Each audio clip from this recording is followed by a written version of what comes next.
suppose growing up in Waipitu and going to the kō'angareo, to the kura kaupapa, these values that are also E Tū Whānau's just came natural because this is how we interact with each other, this is how we treat each other in accordance to these values. I think it's really, really powerful to look inwards, to improve ourselves rather than looking outwards, to actually take from our own culture and traditions and totally embrace and values of E Tū Whānau within the radio station.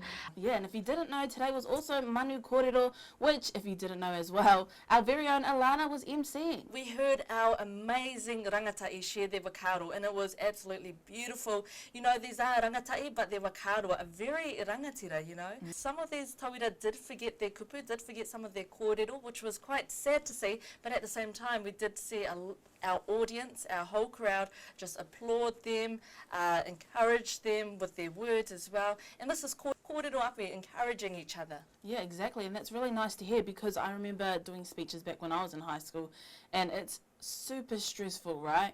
But also on air we like to put out those positive messages and acknowledge our people as well, to interact with those people as well through interviews and just having their voices heard. So we do embrace E Tū Whānau, E Tū Whānau's values.